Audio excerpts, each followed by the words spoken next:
이 시대를 표현하고 설명할 때 우리는 종종 포스트 모던 문화와 세계관 등을 언급합니다. 예를 들면 포스트 모던 문학에는 허구와 진실 사이의 경계가 모호하게 하는 경향이 있고, 진실을 대신하려고 일부러 허구를 사용하는 경우도 있습니다. 또한 포스트 모던 세계관 중심의 개인 만족과 자기 신격화가 자리 잡고 있습니다. 자신을 우상처럼 섬기며 자신의 결정을 최고라고 믿고 자아 성취에 집중합니다. 쉽게 말하면 자기가 최고라는 것이죠. 이번과 주제는 모든 민족과 바벨입니다. 연구 방향은 창세기 11장 바벨탑 사건을 센터에 두면서 말씀을 이어가겠습니다.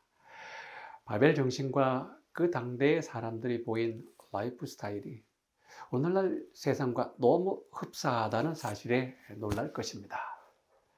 먼저 창세기 9장 20절, 21절부터 시작하겠습니다.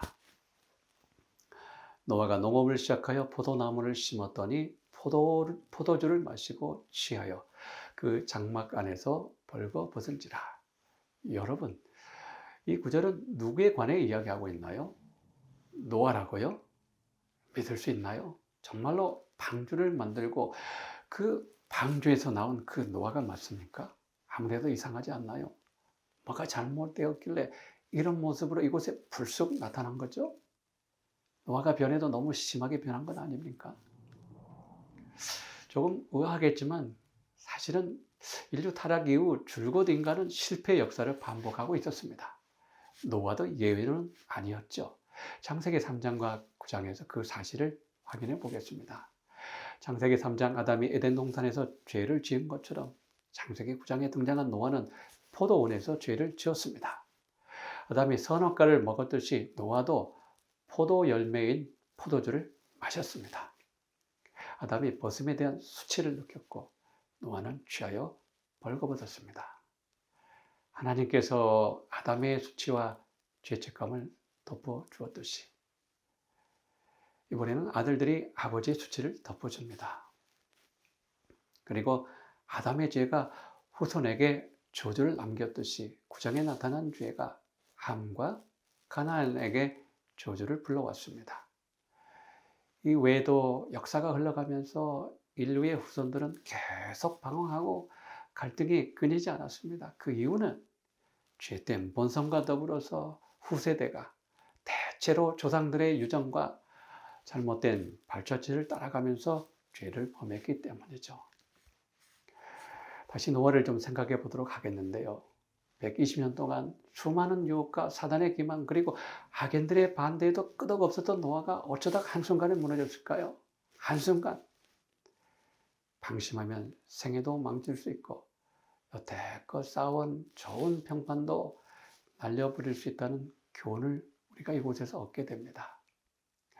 이곳에서 함께 우리가 기억할 것은 아무리 과거에 화려한 영적 승리나 축복들의 경험이 있다 해도 이것들이 우리가 만나는 수많은 시험에서 항상 구해낼 수 없다는 사실을 기억할 필요가 있습니다. 그래서 날마다 주와 동행함이 필요한 것이죠. 술에 취함은 성령의 전인 우리를 망치게 하고 타락시키고 도덕적인 원칙을 악화시킴으로써 육체나 정신적 통제에 치명상을 입힙니다. 노아가 흔들린 것은 노아 방주를 만들기 전인가요, 후인가요? 방주를 만들고 홍수가 끝난 후였습니다. 도정환 시인은 흔들리지 않고 피는 꽃이 없다 말했지만 우리 믿음의 공동체는 흔들림 없이 믿음의 레이스를 계속 펼쳐야 하지 않을까요? 창세기 9장 22절을 다시 보겠습니다. 가나안의 아비함이 그 아비의 하체를 보고 밖으로 나가 그 두 형제에게 고하매. 언뜻 보기에는 문제가 될 이슈가 없는 구절 같지만 논점은 그 하체를 보고 와 그 두 형제에게 구하매라는 부분에 있습니다. 여기에 보다라는 이 동사는 주목하여 바라보다, 조사하다는 뜻입니다. 즉 함이 그 아비의 하체를 관심 있게 쳐다보았다는 뜻입니다. 여기서 그치지 않고 함은 슬퍼하거나 또 빨리 수치를 덮어주는 대신에 자기가 본 것을 기뻐하면서 그 일을 퍼뜨렸다는 사실입니다. 우리는 모두 내 부모를 공경하라는 계명을 익히 잘 알고 있습니다. 부모의 잘못, 허물을 밝히 드러내 퍼뜨리는 것은 부모 공경과는 아주 거리가 먼 것이죠. 그러나 다른 두 형제는 달랐습니다. 창세기 9장 23절에 보면 셈과 야벳이 옷을 취하여 자기들의 어깨를 메고 뒷걸음쳐 들어갑니다. 아비의 하체를 덮고 그들의 얼굴을 돌이키고 아비의 하체를 보지 않고 나왔다라고 기록하고 있습니다. 같은 부모 아래에 태어나고 같은 교육을 받은 자녀라도 어쩌면 이렇게도 다를 수가 있을까요? 함은 가인과 동일한 타락의 정신을 표출시켰으며 이런 함의 타락한 본성은 그의 자손들 가운데 더 크게 나타나게 되었습니다. 우리가 앞서 살펴보았듯이 아담의 아들 가인은 그 형제 아벨셋과는 너무 달랐습니다. 노아의 아들 함도 그의 형제 셈, 야벳과는 또 너무 달랐습니다. 우연의 일치인지는 모르겠으나 아담과 노아 각각은 세 아들 중 하나가 다른 둘과는 크게 차이를 보이고 있습니다. 나는 대한민국의 교사다라는 책을 쓴 저자는 그 책에서 교육의 지향점이 얼마나 가방끈이 긴가를 드러내는 학력, 즉 역사, 역자가 그런 학력이 아니라 배운 것을 현장에 직접 활용할 수 있는 실용적인 지식이 된 학력, 즉 힘력을 써야 하는 시대가 되었다라고 주장합니다. 저는 이 의견에 동감합니다. 이것을 영적으로 적용해 보고 싶은데요. 성경 말씀을 단순히 지식 수준으로 배우는 것이 아니라 그 말씀이 우리 삶 속에 살아 움직여 역사하는 능력이 되게 하는 것이 필요하죠. 특히 부모와 자녀 세대가 하나님의 말씀으로 하나 되는 경험이 일어날 때 다음 세대의 신앙이 전승되고 또 순종하는 자녀들로 하나님의 방법대로 자녀들을 양육할 수 있게 되는 것이죠. 다음은 창세기에 수록된 족보의 목적과 의미에 대해서 살펴보겠습니다. 창세기에 나타난 연대 혹은 족보라는 히브리어 톨레토트는 모두 13번 나오는데요. 한결같이 똑같이 정확한 시간과 역사적 사실을 기술하는 데 사용되었습니다. 그런 의미에서 창세기 족보에는 개인과 그 선조, 조상 사이에 어떤 시간적인 간격이 없이 기록되었다는 뜻이죠. 이것은 창세기가 족보를 기술할 때 사용한 패턴을 보면 금방 이해할 수 있습니다. 예를 들면 이렇게 기술하고 있죠. 아담은 130세의 아들 낳고 셋을 낳은 후에 800년을 지내며 자녀를 낳았으며 930세를 살고 죽었더라. 낳고 지내며 살고 죽었더라. 이 똑같은 패턴이 계속 반복되고 있습니다. 이런 형식을 갖추고 있다는 것이죠. 이곳에 쓰인 낳고라는 이 말은 육체적, 즉 생물학적 아버지와 자녀 관계를 나타내는 용어입니다. 그래서 요약하면 창세기 족보의 기능은 성경에 기록된 사건의 역사성과 과거부터 현재까지 연속성 그리고 인간의 나약함 등으로 정리할 수 있습니다. 다음은 화요일, 수요일, 목요일에 나타난 바벨탑 사건에 대해서 연구해 보겠습니다. 바벨탑 기사는 창세기 11장 1절부터 9절에 나와 있습니다. 이 바벨탑 기사의 구절을 살펴보면 처음과 끝에 같은 구절이 반복되고 또 배치되어 있습니다. 이른바 수미 성간법을 사용하고 있는 것이죠. 창세기 11장 1절은 온 땅의 언어가 하나요 말이 하나였다라고 시작하고 끝절인 11장 9절은 온 땅의 언어를 혼잡케 하셨음이라고 끝납니다. 시작과 끝부분에 언어가 나타나고 있죠.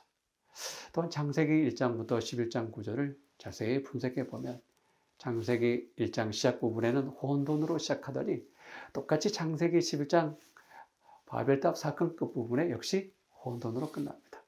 혼돈에서 혼돈으로 이어지고 있습니다. 그러나 오늘 창세기 11장 이 바벨탑 사건만을 놓고 보면 창세기 11장 시작은 한 언어, 즉 질서 정연하게 시작했는가 봤더니 마지막은 바벨, 즉 혼잡으로 끝나버립니다. 좀 허무하게 끝납니다. 질서가 무너지게 된 것이죠. 특히 주목할 부분은 창세기 1장 1절부터 9절이 좌우 대칭을 띠고 있다는 것이죠. 언어가 하나요? 거기서 그리고 또 서로 건설, 이름을 내고 흩어짐을 면하자 등 같은 내용이 양쪽에 반복되고 있습니다.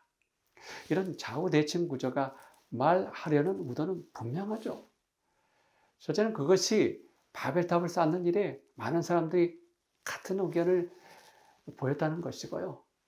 또한 일 추진에 있어서 서로 협력했다는 뜻이고, 또 셋째는 벽돌을 만들고 굽고 역청 등 즉 정말 어려운 작업에서도 서로 격려하면서 밀고 나갔다는 것을 우리에게 알려주고 싶은 말을 드립니다. 여러분, 바벨탑 기사의 핵심 구절, 중심 구절은 몇 절일까요? 생각해 보셨습니까? 바벨탑 기사가 1절부터 9절까지니까 여러분 중간이라고 생각하시면 거의 맞을 거예요. 몇 절일까요? 그렇죠. 여호와께서 강림하셨다라고 표현한 5절입니다. 이 사실은 보신 바와 같이 교차 대꾸법으로도 확인되고 있습니다. 11장 바벨탑 프로젝트가 실패로 끝냈다는 것은 우리는 잘 알고 있습니다. 사람들이 하늘에 도달하기를 그렇게 원했지만 하늘에 이르기 전에 하나님께서 이 땅에 내려오셨습니다. 잠시 바벨탑 프로젝트 과정을 좀 살펴보겠습니다. 첫째로 바벨탑을 쌓는 사람들은 동방으로부터 신할로 이동한 자들이었습니다. 11장 2절 동방으로 옮기다가라는 표현이 나오는데요. 이 표현은 동편으로부터 떠났다는 것입니다. 에덴 동편으로부터, 즉 하나님이 계셨던 그 동쪽으로부터 떠났다는 것이죠. 하나님이 계신 곳에서부터 공간적인 거리뿐만 아니라 하나님과의 친밀한 관계적인 거리도 멀어졌다는 뜻이죠. 부지와 선지자는 이 같은 사실을 확인해 주고 있습니다. 한동안 노아의 자손들은 방주가 안착했던 산중에 살았다. 그러나 그들의 수요가 증가하면서 배도가 일어나 분열이 생겼다. 하나님을 두려워하는 그들의 형제들의 교훈과 본을 늘 귀찮게 여겨서 얼마 후에는 하나님을 경배하는 자들과 분리하기로 결정했다. 즉 하나님의 말씀과 교훈을 싫어했던 사람들이 모인 곳이 바로 신할 평지였습니다. 이곳으로 다 몰려들게 되었죠. 둘째는 신할 평지를 바벨탑 쌓을 곳으로 정했다는 것입니다. 역시 11장 2절 신할 평지를 만나 거기 거하고라는 구절을 주목해 보겠습니다. 이 표현에서 우리가 주의할 단어, 즉 동사가 나오는데 만나다라는 동사입니다. 이 뜻은 찾고 싶은 것을 노력해서 마침내 찾아 만족했다는 뜻입니다. 그러나 우리가 아는 바와 같이 그렇게 만족해하면서 찾았던 이 신할 평지가 환경은 좋았으나 하나님 없이 사는 곳이 되어서 바벨이 되었습니다. 슬픈 역사가 되었던 것이죠. 패망의 역사가 기록된 것이죠. 셋째는 이 반역의 상징인 바벨탑 쌓기에 연연하고 있을 때 하나님께서 이 땅에 강림하셨다는 것입니다. 하나님이 이 땅에 오신 이유는 단순히 건축 진행 과정을 살피기 위해서 내려오신 것이 아니라 죄악으로 가득한 인간들의 마음을 들추기 위해서 내려오셨습니다. 우리가 다시 한번 이 구절을 좀 생각해 보겠습니다. 여호와께서 내려오셨더라. 조금 더 주목해 보시게요. 여러분, 창세기 11장에는 여호와께서 이 땅에 내려오셨다는 표현을 몇 번 기록하고 있나요? 한 번일까요? 아니면 두 번일까요? 두 번입니다. 11장 5절에 여호와께서 사람들이 건축하는 그 성읍과 탑을 보시려고 내려오셨더라. 그리고 11장 7절 자, 우리가 내려가서 거기서 그들의 언어를 혼잡하여 그들이 서로 알아듣지 못하게 하자 하시고 5절과 7절 두 번 기록되어 있습니다. 강림하셨다를 두 번 기록하고 있는데요. 내려오신 목적은 각각 같았을까요? 달랐을까요? 달랐습니다. 달랐다면 어떻게 달랐을까요? 11장 5절은 조사하러 오셨습니다. 즉 조사 심판하시러 오셨다는 것입니다. 그리고 11장 7절은 그 조사를 다 마치고 선고한 내용을 집행하기 위해 내려오셨다는 것입니다. 달리 말해서 집행 심판을 뜻합니다. 하늘 지성소에서 지금 예수님께서는 조사 심판하고 계십니다. 이 조사 심판이 마치면 이 땅에 내려오십니다. 집행하십니다. 이렇게 심판이 두 개념으로 나누어졌듯이 노아 홍수 바벨탑 사건에서도 이 심판의 두 가지 개념을 우리가 정확하게 볼 수 있습니다. 얼마나 영적으로 우리에게 교훈을 주는지 우리가 정말 깊이 살필 필요가 있는 것이죠. 그렇다면 탑이 얼마나 높이 올라갔을 때 하나님이 내려오셨을까요? 사실 정확하게는 몰라도 아마 탑이 높이 쌓여졌을 때 내려오셨을 것입니다. 이 말씀은 세 가지 의미로 말씀드릴 수가 있는데요. 첫째는 탑 쌓기가 한참 진행 중일 때 내려오셨다는 것입니다. 그리고 그들의 정체성이 확연히 드러났을 때 내려오셨다는 것입니다. 무엇보다도 그들의 결심과 계획이 더 이상 변할 수 없다고 판단하셨을 때 내려오셨다는 것입니다. 다음은 목요일 소리에 대해서 말씀드리겠습니다. 명성의 종례는 긍정과 부정적인 명령이 있습니다. 먼저 축복이 되는 긍정적인 명성에 대해서 말씀드리겠습니다. 다니엘서 9장 15절을 보면 강한 손으로 주의 백성을 애굽에서 인도하여 내시고 오늘과 같이 명성을 얻으신 우리 주 하나님이여 라고 하는 표현이었습니다. 이 구절은 명성에 관한 본질을 잘 말해주고 있습니다. 특히 하나님의 명성이 그분의 구속 활동에 근거하고 있다는 사실에 정말 우리 관심이 끌리게 되는데요. 무슨 뜻이냐고 하면요. 애굽 종살이 하던 이스라엘 백성을 구속하여 하나님을 예배하고 찬양토록 하신 그 일 때문에 하나님이 명성을 얻으셨다는 것입니다. 또 다른 좋은 사례는 창세기 12장 2절. 하나님이 아브라함에게 명성을 주시겠다라고 하는 기록입니다. 너희 본토 친척 아베 집을 떠나 내가 내게 지시할 땅으로 가라. 내가 너를 큰 민족을 이루고 내게 복을 주어 내 이름을 장대케 하리니 이렇게 말씀하고 있습니다. 이곳의 핵심은 하나님의 말씀에 순종하며 살아갈 때 얻게 될 선물이 명성이라는 것입니다. 그리고 그 출처가 인간이 아니고 하나님께 기인하고 있다는 것입니다. 이와는 반대로 부정적인 명성도 있는데요. 바로 우리가 다루고 있는 창세기 11장 4절입니다. 이 11장 4절이 언제나 말씀입니다. 또 말하되 자 성과 대를 쌓아 대 꼭대기를 하늘에 닿게 하여 우리 이름을 내자.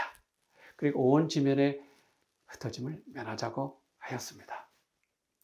여기에 사용된 우리의 이름을 내고라는 표현은 창세기 1장 26절 우리가 사람을 만들고 즉 우리가 하나님이 만들고 하실 때 사용됐던 그 표현입니다. 그리고 창세기 12장 2절 내가 내 이름을 창대케 하리라는 구절과 정면으로 맞서고 있습니다. 달리 말해 바벨탑을 쌓고 있는 사람들은 하나님께서만 사용하실 수 있는 그 하나님의 언어들을 용어들을 자신들이 마음껏 지금 사용하고 있다는 것이죠. 왜냐하면 성경은 위에 있는 자 혹은 높은 자가 낮은 자에게 이름을 주기 때문이라고 말합니다. 예를 들면 창세기 1장 5절 하나님께서 빛을 낮이라고 어둠을 밤이라고 부르셨어요. 그리고 1장 8절 하나님의 궁창을 무엇이라고 부르셨습니까? 하늘이라고 부르셨죠. 그리고 2장 10절 아답이 하등 동물들, 가축들, 새들에게 이름을 지어줍니다. 5장 1절 하나님이 그들에게 복을 주시고 그들의 이름을 사람이라 불러주셨습니다. 5장 3절 아담이 130세에 아들을 낳아 이름을 셋이라 하였습니다. 이처럼 이름을 명성을 만드는 것은 위에 계신 분, 고귀한 분, 가치 있는 분이 하시는데 낮은 인간들이 해버리는 것이죠.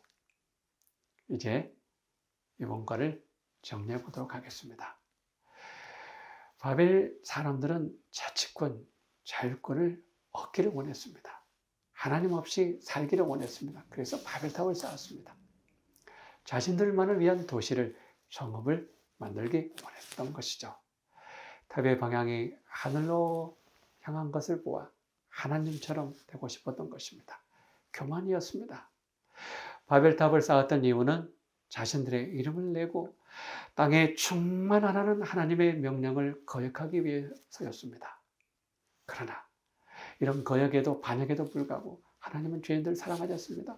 그러나 하나님께서는 이 흩어짐이라는 심판을 통해서 땅에 충만하라는 하나님의 거룩한 명령을 성취시켜 버립니다. 그리고 흩어져서 다시 한번 구원의 기회를 잡도록 사랑의 은혜를, 자비의 은혜를 허락하신 것입니다. 바벨탑 하나님의 심판을 통해서 하나님은 다시 한번 구원의 기회를 인간에게 베푸셨던 것입니다. 자비와 은혜를 베푸셨던 것입니다. 바벨탑은 그 당시의 세상이었습니다. 그리고 신할 평지는 그 당시 사람들의 삶의 터전이었고 미래의 꿈이었습니다. 모든 것이 그 탑 안에 들어있다고 믿었습니다. 그래서 사람들은 그 주위를 맴돌았고 탑에 매달렸고 그것을 떠날 수 없었습니다. 오히려 더 높이 탑을 올리는데 최선을 다했습니다. 인간은 이런 탑 쌓기를 멈출 수가 없었습니다. 하나님께서 내려오셔야만 탑을 멈출 수가 있었습니다. 또한 바벨탑 안에는 하나님과 십자가가 없었습니다. 오직 자신들의 이야기와 자신들의 계획뿐이었습니다. 하나님은 바벨탑으로 닿을 수 있는 분이 아닙니다. 예수 그리스도만이 길이요 생명이십니다.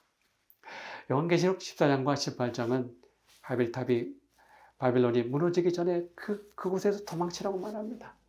왜냐하면 바벨론이 무너질 때는 이미 늦기 때문이라고 힘주어 강조하고 있습니다. 성도 여러분, 행여 우리에게도 바벨 정신이 남아있는지 살펴봅시다. 남아있다면 우리 안에 바벨 정신이 도망치도록 우리의 마음을 활짝 열어 하나님을 향합시다. 감사합니다.